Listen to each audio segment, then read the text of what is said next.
Hi, this is Bernie here with Connections Consulting, and I'm here in downtown Calgary on the Bow River.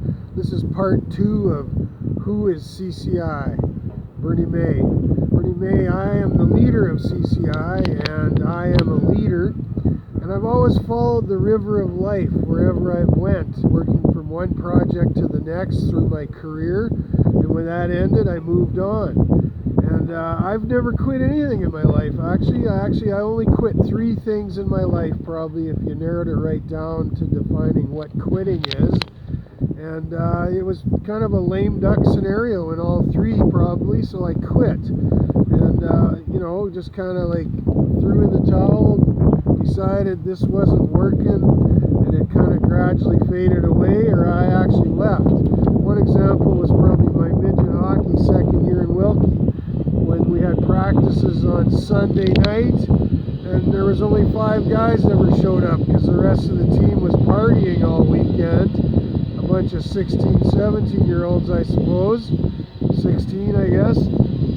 And so I just decided I wasn't going to drive up from Landis anymore as a guest player when the local guys weren't even committed. So, and then we'd have a game and they'd all show up. And was I on the first line spot, even though I was committed?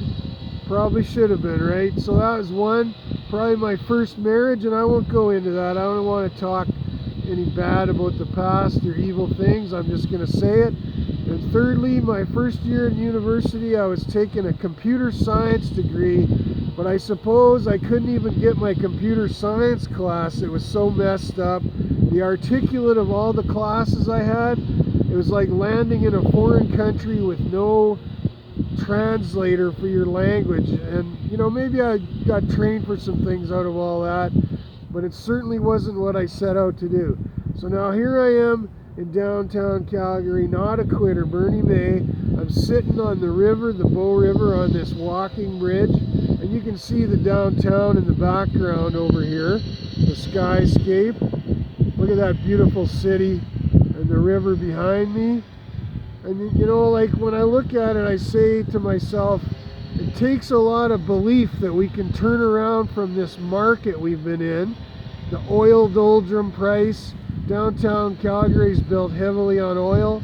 The 5-year recession that's been moderate to light, and now with COVID times.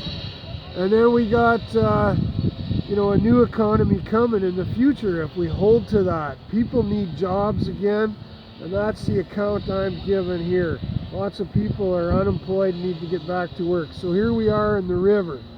And what I'm talking about today is me. That's a hard topic. Some people love to talk about themselves. In fact, they're so full of themselves, that's all they ever do. And I kind of don't really care for those people that much, and I steer clear of them. I'm one, I don't like to talk about myself that much, but I am a leader. Leadership is my born skill, and I'll attribute that to nobody but my mother and father, I suppose, as I modeled after them, and our good Lord above in the DNA He wired right into my system. So I'm a born leader, and I lead. When I show up in a group, if nobody seems to be in charge, I lead. That's who I am. Until somebody actually that's in charge shows up. So I'm a leader right here standing on this bridge, and I don't care what anybody tells me. So that's number 2, the quality of faith. Now I'm the type of person that believes there is no lid on the box. You can go as high as you want. You can achieve as much as you want out of life and get what you get. So I believe we can rebuild this city where it's been slumping lately and failing and seemingly falling apart if no one cares, the mayor and such. So those are probably my 2 prime qualities. When I look at this river, I think of the games that we're going to play in my company. And one of those is it's a semi-annual trip now to the Kilimanjaro backpacking mountain climb in Africa. And that is, it's about the 5th tallest mountain in the world at 19,000 feet. Freestanding, it is the tallest mountain, not part of a range. And that's a good trip. It's 5th after Everest, K2, and the Himalayas, and Annapurna, all in that Nepal area and stuff. But you know, like part of that trip is going to be, it's a 5-week trip on our Gold Thrust program. And I love the outdoors. That's why I'm standing here talking to you by the Bow River. And you will go, and after a 1-week, an 8-day climb on that mountain, you will come and spend a 3-day layover in Nairobi, one of the main cities on the east coast of Africa, I suppose. And then fan out from there for a 3-week volunteer exposure into the orphan homes that we're associated with in places like Rwanda, Burundi, or over in Somalia. And in those countries, people need lots of help with volunteers. And there's 4 areas that we coach and get involved in as Connections Consulting on that Connections Mountain Adventure part of our company. And one of them is in the teaching and training. There are always a need for education, so assisting in the classroom with teachers and prep and so forth. On the agriculture side, there's agrologists and agronomist people teaching better farming practices so you can help out with the volunteering and the field work. Then there's always construction protocol going on and building and facilities and housing to take care of people, I suppose, so there'd be some construction opportunities. And then thirdly, helping out, assist in the medical and dental profession, just as a go-to person, helping out, just toting stuff along so the practitioners can do their work in that accommodation. So there's always a need for volunteers, and you can come help with that. You'll feel good for the rest of your life just by going on that one trip. This is our Gold Thrust program, and we've moved it to every other year in our game plan here. And while I'm standing here, I'm going to tell you about the other half of that game plan, and it's our Canadian side, our Canadian half, and it's our Bow River kayaking trip. As we paddle starting in July, and we go down the Bow River from Calgary Stampede area. At that time in the cowboy land, the greatest show on earth, the cowboy land, and we paddle a week down the river, and it's an effort, a restoration effort, continually restoring relationships in our country in Canada, which is a healer of the nations to the other nations of the world. And you end up down in Gleason on the First Nations Indian Reserve, and that is the end of the trip, ending up with the First Nation Indigenous people on a campover all along the river along the way.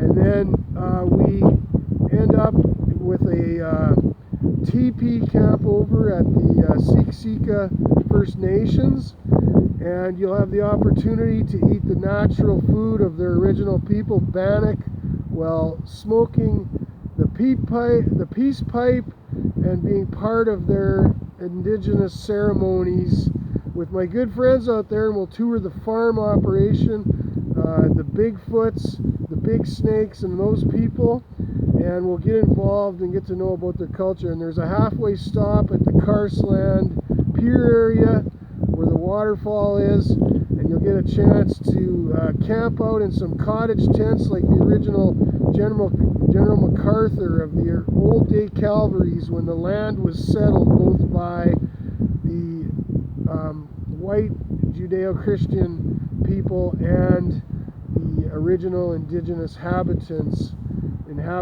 of those days. So that's there, and that'll be our Canada kayak trip, and it'll be equally important as our trip to give back over in Africa in the less have areas. So we're going from there. And so while I'm standing downtown, the other thing I want to tell you about our economy here, thousands and thousands of people work and live in these high-rise buildings downtown here, and they depend highly on the oil economy and the economy in which we live. Now, I know jobs have been hard lately, and that's just the truth of our economy. But one thing I'm going to tell you, as our 14 companies grow in the Connections Consulting Group, we only need one Vice President of Operations, who's our CFO and our Operating Manager. We only need one Business Development Manager, who's our Vice President of Sales and Marketing, to grow our 14 entrepreneur company. And I remember a story when I was consulting for Rob Syke of Agritrend in Red Deer. It comes to mind thinking about how we read in the paper about the successful oil baron in the service industry running two building company on the West Hills of Red Deer named Victory Prefab Shops in the welding and oil field prefab business. And it's now somebody named Ensign Canada bought it out. If you drive through Red Deer and you see those two buildings up on the hill, sort of mid-Red Deer, near the Alberta Sports Tourism Centre, up on the west side from there. And anyway, we went to meet with him because I proposed to Rob, we should go meet this guy. He's successful. The paper's writing a story on him. He works in an oil patch, we're in agriculture. It won't shy him away from us at all to tell us his success stories because he's in a total different industry, a non-threatening, non-competitive industry. Let's go hear what he's got to say. So I talked Rob into this, who was the CEO of Agritrend, changing into a group of companies at that time. I was his VP or executive person, operating manager of the company. So away we went, and the guy there told us all about the success of his operations. And the one thing that impressed upon me the most, he said there's 475 certified welders in Red Deer. I only need 36 of them. I only need 36. That's what he said. And that kind of took the human element out of it for me, because I thought, yeah, you know, this human side to everything is always so emotional, isn't it? Hiring, firing, getting acquainted in your next job and all that.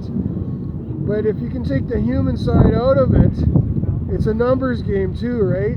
This guy only needed 36 welders out of 475, so away he went, and he attributed his success to that. So I'm here, I need 2 vice presidents from this city of thousands and thousands of people. There's mid-level qualified people working here, and you know, they want another way up. They want the next step. So I'm going to go with that. And the cityscape is now in our background. Look at that beautiful city. Man, that's something. I want to keep that as part of my picture forever and ever. Long time coming. So we'll have our 14 companies. There's 9 people running them. And aside from those 2, the operating VP, CFO, and the second person, the business development, sales and marketing VP, I only need 9 heads of each part of the company, of the 14 parts, because some of them are going to run 2, and in the meantime I'm running 4 of them myself, because the consulting and project arm combined with the adventure element and the International Soils Association and the Good Samaritan Pro side, those are the 4 I'll continue to run till Ruby and Winston get here, and then Winston he wants to be the pastor, he can take over the Good Samaritan Pro, and as well the Connections Mountain Adventure side, because those are both very spiritual things. One teaches principles, the other one takes you on an outer journey to find that domain with God, with your Lord above who created all this. And we're focused on eternity too. I honestly don't think it'll be that much longer till Jesus returns. Like, even though we got the long haul game, Hebrews 11 says what you don't finish in this life, you finish in the afterlife. But you got to keep working every day. Like this day matters and everything in it. And so you set your foot going and you just keep going and building. And that's where we're at with that. So we'll have 9 managers and running the 14 different parts, and some will run 2. There'll be a few of them they're going to run 2 because there's a lighter load in some of them than others. But there'll be a number of them where it's one company run by one person. So I mean, some of my friends are going to come, and who could you better have than friends and family working with you to start with, if they want to come work with you. So I'll offer it out that way, but like I said, all I need is 2 of the VPs, and I'll get the rest of them, and we'll build from there. And that's going to be wrapped up by this fall. And I'm not a quitter. Quitters never win, and winners never quit. You know that. So we're going forth from there, and I'm standing by the river. I've told you about our 2 kind of important clientele parts of the Gold Thrust program. It's like a reward. And 2 of my main qualities, other than my leadership and faith quality, are, you know, aside from the fact that I don't quit, I'm very loyal. I've never quit on anybody, so I have been part of loyalty. I've shown loyalty wherever I've been, and people are very loyal to me, and you know that. They know they got a good thing in Bernie May. And I've been very flexible. That's the other part of my quality. I've dug into the ancient truth to find answers to this whenever there was challenges. So when people would push me aside and say, we don't want your part of it here because of what you are, what you believe in or stand for, I thought, you know, there's an answer. Bernie May is a guy that says, we can, not we can't. That's my first way. And so I've dug in. So no one can say I haven't been flexible in every regard of what we're doing and what we're going to do. And there is no more, it's not about that. It's about how do we do it now, because I've been flexible to the point where now we've got to get it done. So we're going from there, and I am the big fish. You can catch me. You can catch my consulting firm to help you and your company and rebuild this city, and I am the big fish. So that's when I'm standing by a river, and if it was a nicer day, I'd probably hop in and go for a swim. We go from there now. Connections Consulting Part 2. This is Bernie May. Go and go well.